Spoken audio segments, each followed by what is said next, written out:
আসসালামু আলাইকুম। সবাইকে স্বাগত জানাচ্ছি এসকেএস ফ্যামিলি থেকে। আমি শাহনাজ পারভিন।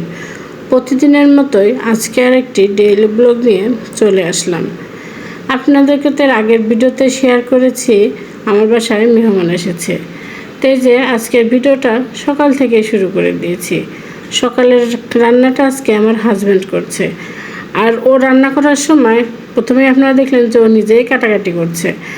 এটার অনেক সুবিধা, জানেন, যখন রান্না করে তখন আমাকে একদমই কোনো কিছু কাটাকাটি করতে দেয় না, বলে যে তুমি এখান থেকে বসে থেকে গল্প করো, আমি কেটে নিচ্ছি। পরে আমি বসে থেকে গল্প করছিলাম আর ভিডিও করছিলাম, আর ও রান্না করছে। এক চুলায় গরম পানি বসিয়ে দিয়েছে আর এক চুলায় মেতো খিচুড়ির জন্য চাউলটা ভাজা হয়ে গেলে এবার পানি দিয়ে দিবে, তারপরে দমে বসিয়ে দিবে। দেখবো কিন্তু খিচুড়িটা অনেক সুন্দর রান্না করে, আর খিচুড়িটা কিন্তু অনেক মজা হয় খেতে। আর খিচুড়ির সঙ্গে আমরা আজকে খাবো হচ্ছে ডিম ভাজি, আর গতকালকের মাংস আছে সেটাই। যাই হোক, সকালে নাস্তা রাস্তা শেষ, এখন দুপুরে রান্না করতে চলে এসেছি। দুপুরে আসলে আজকে তো প্রচণ্ড গরমও পড়েছে, আবার রান্নাবান্না অনেক, আবার মেহমান থাকবেও না বলছে। চলে যেতে চাচ্ছি, কী করার, আমি আসলে আপনাদের সাথে সম্পূর্ণ রান্নাটা আজকে শেয়ার করতে পারছি না। তো যেটুকুই আর কি পাচ্ছি একটু একটু করে করছি। তা আমি হচ্ছে এক চুলায় গরুর মাংসটা বসিয়ে দিয়েছি, গরুর মাংসটা হতে বেশ সময় লাগবে। আর এখন আমি এখানে একটু শুটকি মাছের ভুনা করব, সেজন্য একটু বেশি করে পেঁয়াজ রসুন দিয়ে সেটা বাদামি করে ভেজে নিচ্ছি। তারপরে তো শুটকিটা আমি দিয়ে দিলাম। শুটকিটা আমি আগে গরম পানি দিয়ে ভিজিয়ে রেখেছিলাম, তারপরে কিন্তু পরিষ্কার করে ধুয়ে নিয়েছি। তারপরে পেঁয়াজ রসুনের সঙ্গে একটু ভালো করে ভেজে নেব। তারপরে সব মশলাগুলো আমি একসঙ্গে দিয়ে পেঁয়াজের সঙ্গে খুব ভালোভাবে কষিয়ে নেব।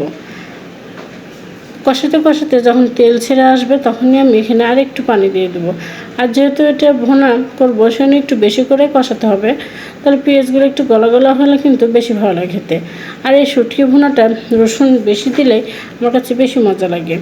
তো শুটকি ভুনাটা হয়ে গেছে, আমি পাশের চুলায় একটু পোলাও রান্না করব, সেটা চাউলটা ভেজে নিচ্ছি। আমি সবসময় পোলাওটা চেষ্টা করি অল্প তেলে রান্না করার জন্য। পোলাওটা আমার ছেলে খুবই পছন্দ করে, কিন্তু আমার হাজব্যান্ড একদমই খেতে চায় না। অল্প তেলে পোলাও রান্না করি, দেখা যায় যে অনেক সময় একটু খায়, তো বেশিরভাগই সে খেতেই চায় না। তো আমি চাউলটা তো ভেজে নিয়ে আমি এখানে গরম পানি দিয়ে দিলাম। পোলাওটা কিন্তু আজকে অনেক সুন্দর হয়েছে, একদম ঝরঝরে। আর আমার হাজব্যান্ড দেখছিল আর বলছিল যে আজকের পোলাওটা কিন্তু অনেক সুন্দর হয়েছে। আর বলছিল যে হ্যাঁ, তোমার তো একটি আছে যে মেহমান আসলে তোমার রান্নাগুলো অনেক মজা হয় খেতে, পোলাওটাও তেমনি অনেক সুন্দর হয়েছে। তখন আমি বলছিলাম, কেন, আমি কি তোমাকে ভালো করে রান্না করে খাওয়াই না? তাই নিয়ে দুজন হাসাহাসি করছিলাম। তো পোলাওটা হয়ে যাওয়ার পরে আমি এখানে কচু ভাজি করছি। এটা লম্বা কচু, আমাদের অঞ্চলে এটা আমরা শোলা কচু বলি। কচুটা খেতে কিন্তু অনেক মজা লাগে। যাই হোক, রান্নাবান্না শেষ করে টেবিলে দিয়ে দিয়েছি, মেহমান খাওয়া দাওয়া করে চলে যাবে। তাই তো এখানে হচ্ছে এই যে কচু ভাজিটা খেতে কিন্তু অনেক মজা হয়েছিল। শুটকি ভুনা করেছি, গরুর মাংস আছে, ঢেঁড়স ভাজি, আর আছে হচ্ছে পুঁই শাক, শসা কেটে নিয়েছি, আর পোলাও আর ভাত। আমরা সবাই এখন একসঙ্গে দুপুরে খাবো। আসলে দুপুরটা তো সবসময় একা একা খাওয়া হয়, কিন্তু হঠাৎ যখন কয়েকজন মানুষ একসঙ্গে খায় তখন খুবই মজা লাগে খেতে, খুবই ভালো লাগে। আর একা একা কোনো খাবারে কিন্তু মজা লাগে না। তাই তো খাওয়া দাওয়া শেষ করে এখন চলে যাবে সবাই। তো আমি হচ্ছে একটু ভিডিও ধরে নিচ্ছিলাম। নাবা একটু মন খারাপ করে বসেছিল। সত্যি কথা বলতে কি, আমারও খুব খারাপ লাগছিল নাবা চলে যাবে জন্য। আর নাবা এত ভদ্র একটা মেয়ে, কী বলবো, সে অনেক সুন্দর, এত সুন্দর কথা বলে ও। তো চলে যাওয়ার সময় খুবই মন খারাপ করছিল, আমারও খুবই খারাপ লাগছিল। আমিও চাচ্ছিলাম যে আর একটা দিন যদি থাকতো তাহলে আমারও খুব ভালো লাগতো। তাই তো ওরা চলে যাওয়ার জন্য বের হয়ে গেছে, আমিও হচ্ছে ওদের বিদায় দেওয়ার জন্য গেটে আসলাম। আর আমার হাজব্যান্ড একটু ওদেরকে এগিয়ে দিতে যাচ্ছে আর কি, একটু গাড়িতে উঠিয়ে দিয়ে চলে আসবে।